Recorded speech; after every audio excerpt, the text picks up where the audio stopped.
வணக்கம். நீலமலை தொலைக்காட்சியின் நகர்வள பகுதி செய்திகளை வாசிப்பது மலைகளின் அரசி நீலமலை அன்பில். இன்றைய நகர்வள பகுதியில் நாம் காணவிருப்பது நீலகிரி மாவட்டம். இந்த நீலகிரி மாவட்டத்தில் நடந்து முடிந்த நாடாளுமன்ற தேர்தலில் வெற்றி வேட்பாளராக திராவிட முன்னேற்ற கழகத்தினுடைய வேட்பாளர், திராவிட முன்னேற்ற கழகத்தினுடைய துணை பொதுச் செயலாளர், நாடாளுமன்றத்திற்கு தேர்வு செய்யப்பட்ட மக்களுக்கு நன்றியினை தெரிவிக்க வருகை தந்த நிகழ்ச்சி. திராவிட முன்னேற்ற கழகத்தினுடைய வெற்றி வேட்பாளராக திராவிட முன்னேற்ற கழகத்தினுடைய தலைவர் முத்துவேல் கருணாநிதி ஸ்டாலின் என்கின்ற மகத்தான மனிதர், மகத்தான தலைவர் தளபதி அவர்கள் ராசா அவருடைய பெயரை சொன்னபோதே நீலகிரி மாவட்டத்தில் அவர் நாடாளுமன்ற உறுப்பினராக வருவது நிச்சயம் என்று வாக்காளர் பெருமக்களும் பொதுமக்களும் திராவிட முன்னேற்ற கழகத்தை சேர்ந்தவரும் உறுதிபட தெரிவித்தார்கள். அது மெய்யென நிரூபித்து நாடாளுமன்ற தேர்தல் முடிவுகள் அறிவிக்கப்பட்டு வெற்றி வேட்பாளராக அவர் வெற்றி பெற்று நாடாளுமன்றத்தில் திராவிட முன்னேற்ற கழகத்தினுடைய கொறடா என்ற ஒரு பொறுப்பையும் அதிகமாக பெற்று அதன் பிறகு வெற்றி வேட்பாளராக தன்னை நாடாளுமன்றத்துக்கு அனுப்பி வைத்த நீலகிரி மாவட்ட வாக்காளர் பெருமக்களுக்கும் பொதுமக்களுக்கும் நன்றியினை தெரிவிக்கும் நிகழ்ச்சியை அவனாசியிலே இருந்து தொடங்கி மேட்டுப்பாளையம், குன்னூர், கோத்தகிரி, உதகை, கூடலூர் என்று வருகை தந்த இவருக்கு சிறப்பான வரவேற்பு திராவிட முன்னேற்ற கழகத்தினுடைய நகர கழகத்தின் சார்பாகவும் ஒன்றிய கழகத்தின் சார்பாகவும் திராவிட முன்னேற்ற கழகத்தினுடைய அனைத்து பிரிவுகளின் சார்பாகவும் சிறப்பான வரவேற்பு கொடுக்கப்பட்டு நிகழ்ச்சி வந்தபோது அவருக்கு மேலதாளம் முழங்க, பட்டாசு வெடித்து, மலர்கள் தூவி, மலர் மாலை அணிவித்து வரவேற்கும் சிறப்பு நிகழ்ச்சி.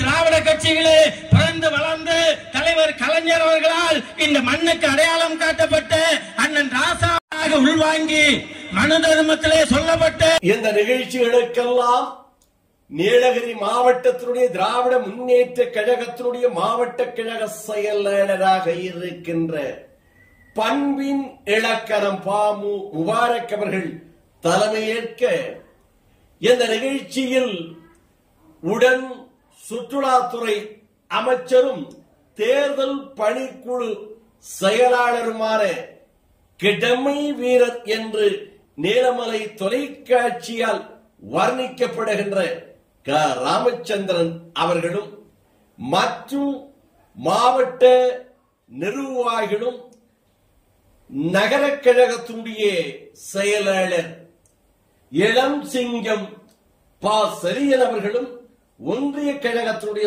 செயலாளர்கள் கூடலூர் அறிவுமணி லியாக்கத் அலி என்று பலரும் இந்த சிறப்பு நிகழ்ச்சிகளுக்கு ஏற்பாடு செய்திருந்தார்கள் என்றும் மேடை அறிவித்து அந்த மேடையில் வாக்காளர்களுக்கு நன்றி தெரிவிக்கும் கூட்டமும் நடைபெற்றது.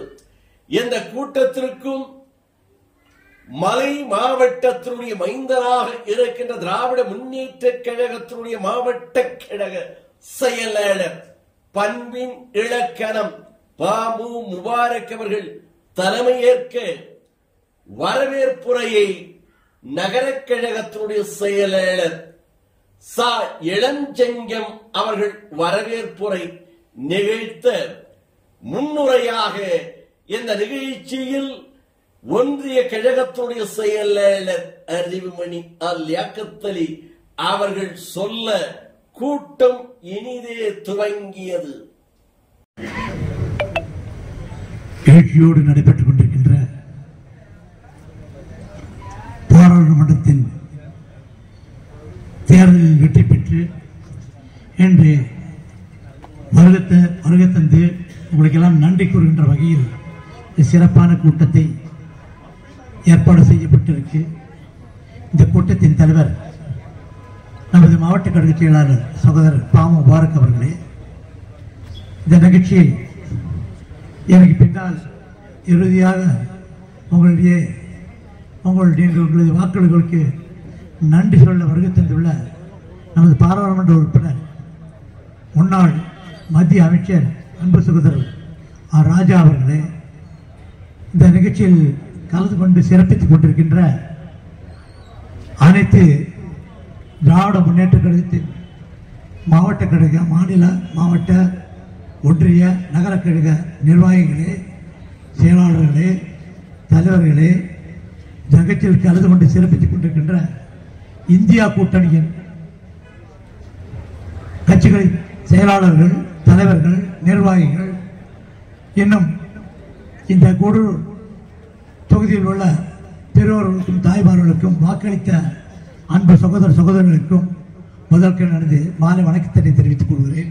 மகளிர் அணி, ஒன்றிய அணி, இளைஞர் அணி, தோட்ட தொழிலாளர்கள் அணி என்று திராவிட முன்னேற்ற கழகத்தினுடைய அத்தனை அணிகளும் கிளை கழக செயலாளர்கள், பொறுப்பாளர்கள் என்று பலரும் கலந்து கொண்டு இந்த நிகழ்ச்சியை சிறப்பித்தார்கள் என்றும் இறுதியாக நன்றி தெரிவித்து ராசா அவர்கள் பேசுவதற்கு முன்பாக மாவட்ட கழக செயலாளர் பண்பின் இலக்கணம் பாமு முபாரக் அவருடைய உரை. சட்டப்பேரவை தொகுதியில் நடக்கிற இந்த இந்தியா கூட்டணியினுடைய பொதுக்கூட்டத்தில் கலந்து சிறப்பித்துக் கொண்டிருக்கிற, இனியும் சொல்ல போனால் நன்றியுணர்வோடு இங்க வந்து வாக்கு கேட்ட பொழுது நீங்கள் எல்லாம் வாக்களித்தீர்கள், தொடர்ந்து உங்களுக்கெல்லாம் முதலில் நன்றி கூறணும், அதுக்கப்புறம் ஒவ்வொரு ஏரியாவும் போலாம், நம்ம ஃபர்ஸ்ட் ஒரு ஸ்பாட்ல முதல்ல போய் தோழமை கட்சி தலைவர்கள் மற்றும் இருக்கிற பொதுமக்களை சந்திச்சுட்டு பார்லிமெண்ட்டுக்கு போயிட்டு வந்து ஒரு ஏரியாவுக்கும் போலான்னு தெரிவிச்சு இன்னைக்கு காலையில குன்னூர்ல ஊட்டியில முடிச்சுட்டு இப்ப கூடலூர்ல வந்துட்டு இன்று இரவு பத்திப்பூர் வழியாக தாளவாடிக்கு போய் நாளைக்கு பவானிசாகர் தொகுதியில் 3-4 இடங்களில் நிகழ்ச்சியை நிறைவு செய்கிற மாதிரி நேற்றைக்கு மேட்டுப்பாளையம் அவிநாசி தொகுதிகளில் தலைவரோடு அந்த நிகழ்ச்சியில் கலந்து கொண்டு இங்கே அந்த நன்றியை தெரிவிக்கிறது தான் முதல் என்னுடைய கடமை என்று கலந்து சிறப்பித்துக் கொண்டிருக்கிற அன்புக்குரிய நம்முடைய நாடாளுமன்ற உறுப்பினர் ஆர் ராசா அவர்களே, எனக்கு முன்னால் உரையாற்றி அமைந்திருக்கிற அருமைக்குரிய சகோதரர் சுற்றுலாத்துறை அமைச்சர் ராமச்சந்திரன் அவர்களே, இந்த நிகழ்ச்சியில் கலந்து கொண்டிருக்கிற திராவிட முன்னேற்ற கழக கூட்டணியினுடைய கட்சியினுடைய தலைவர்களே, திராவிட முன்னேற்ற கழகத்தினுடைய மாவட்ட, நகர, ஒன்றிய, பேரூர் கழக செயலாளர் நிர்வாகிகளே, அதனுடைய அணிகளினுடைய அமைப்பாளர், துணை அமைப்பாளர்களே, உள்ளாட்சி அமைப்புகளினுடைய தலைவர்களே, உறுப்பினர்களே, பிரதிநிதிகளே, வருகை இருந்திருக்கிற பேரன்புக்குரிய பெரியோர்களே, சகோதரர்களே, சகோதரிகளே, அதோடு எல்லா இடத்திலையும் எல்லா கூட்டத்திலையும் சொல்லுவேன், தன்னுடைய கண் இமை மூடும் கடைசி நொடி வரையிலும் இந்த ஒடுக்கப்பட்ட சமுதாயத்துக்காக உழைத்த ஒரே தலைவர் ஐயா கலைஞரின் அசைக்க முடியாத உடன்பிறப்புகளே, நம்முடைய தளபதியின் அருமைக்குரிய நம்பிக்கைக்குரிய சகோதர சகோதரிகளே, உங்கள் அனைவருக்கும் வணக்கம். இது நன்றி அறிவிப்பு கூட்டம். எல்லா இடத்திலையும் மக்களுக்கு அந்தந்த வேட்பாளருக்கு பிறகு தனக்கு வாக்களித்து வெற்றி பெற செய்த வாக்காளர் பெருமக்களுக்கும் பொதுமக்களுக்கும் நன்றியை தெரிவித்தார்.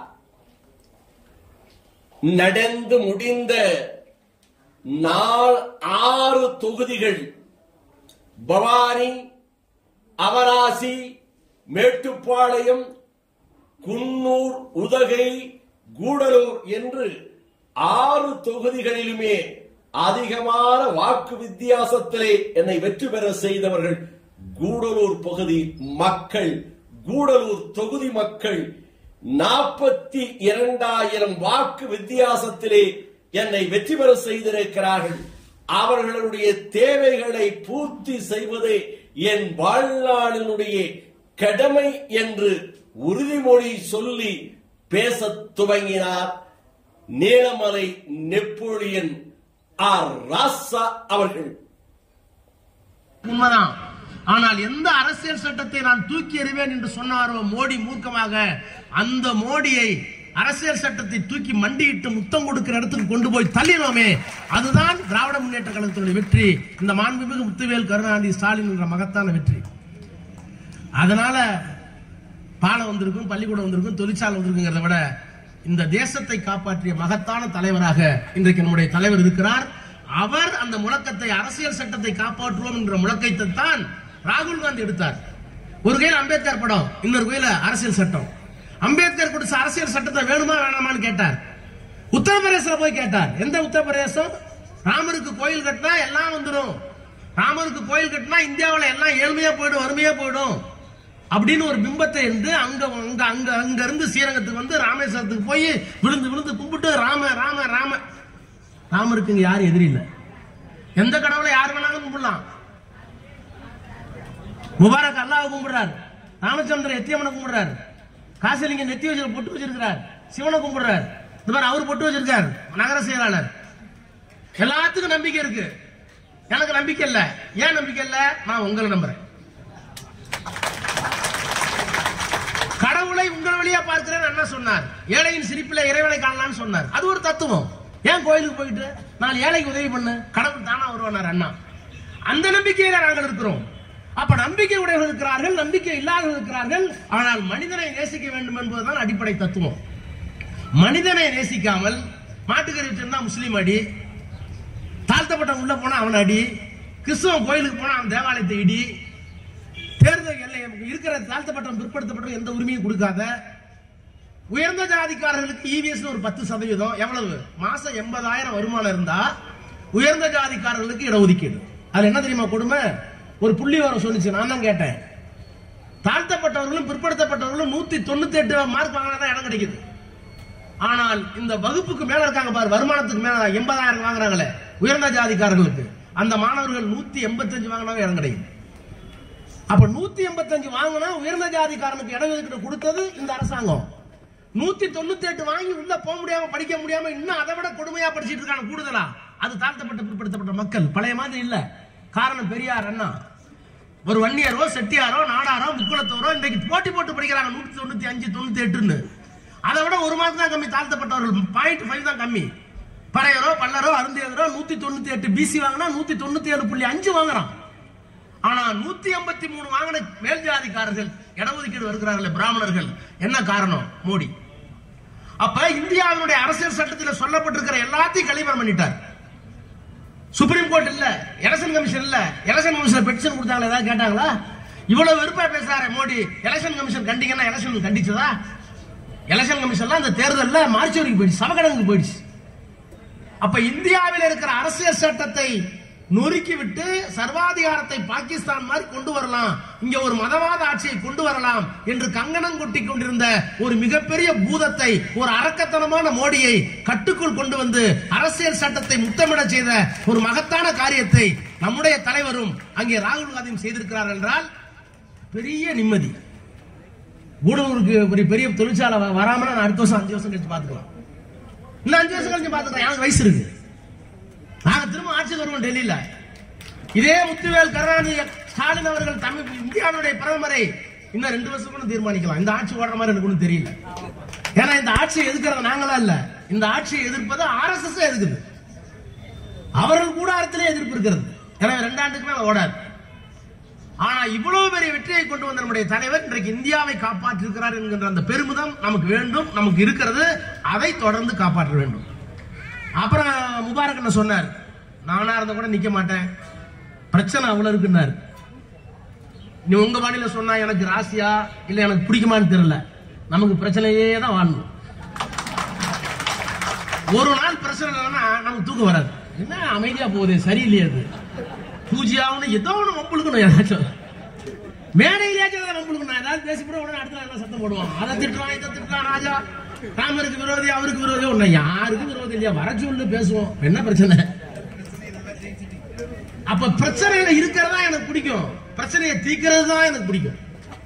அதனால எழுதிக் கொள்ளுங்கள், நானும் சட்டம் படித்தவன். வாசுக்கு என்னை விட சட்டம் எல்லாம் அதிகம். அவர் இதுல ஊறி ஊறி ஊறி 10 தடவை கோர்ட்டுக்கு போனா வக்கீலோட மோசமான வக்கீல் ஆயிடும். அது மாதிரி வாசு ரொம்ப எக்ஸ்பர்ட் ஆயிட்டார். அவரே படிச்சார், அப்படியே விட்டலாம். உட்காந்து கலெக்டர் டிஆர்ஓ எல்லாம் உட்காந்து முதலமைச்சர் படிச்சு காமிச்சு சுப்ரீம் கோர்ட்ல ஃபைல் பண்ணோம். எல்லாத்துக்கும் கரண்டா இருந்தாலும் செக்ஷன் 17 எல்லாம் ஃபைல் பண்ணிருக்கோம். ஏறத்தாழ 110 பக்கம் ஆங்கிலத்துல டைப் பண்ணி கொடுத்தோம்.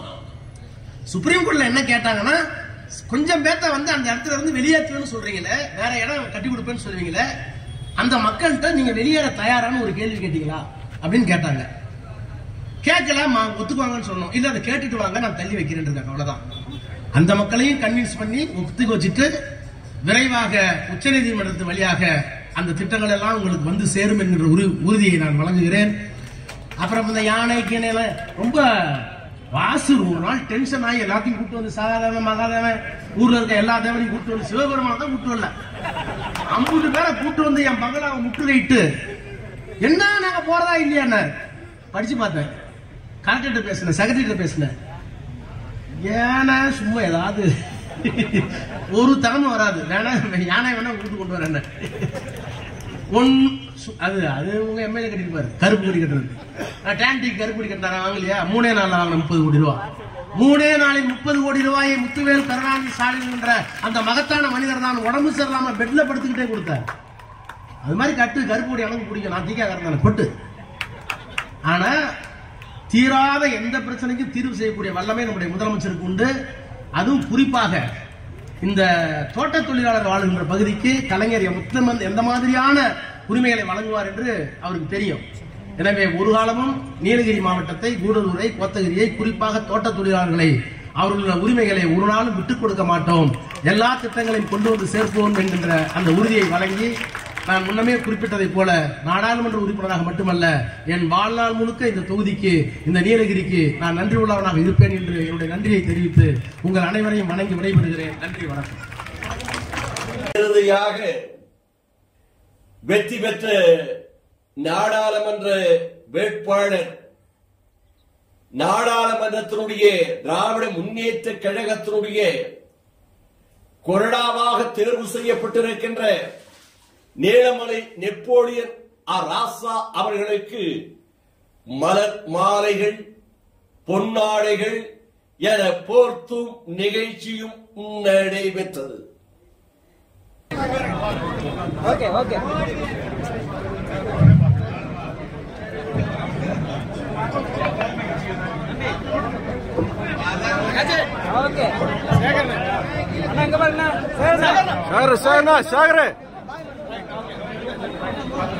இங்க பாருங்க, அப்படியே பாருங்க, ஒரு செகண்ட் பாருங்க, அப்படியே சிரிச்ச மாதிரி பாருங்க. அண்ணா கை விஜயசனா இங்க பாருங்க, விஜயசனா இங்க பாருங்க, நான் மறிக்காதீங்க. அண்ணா அவ்வளவு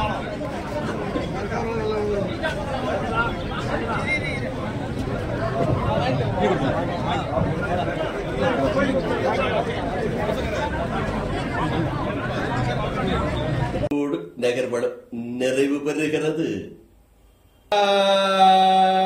வணக்கம்.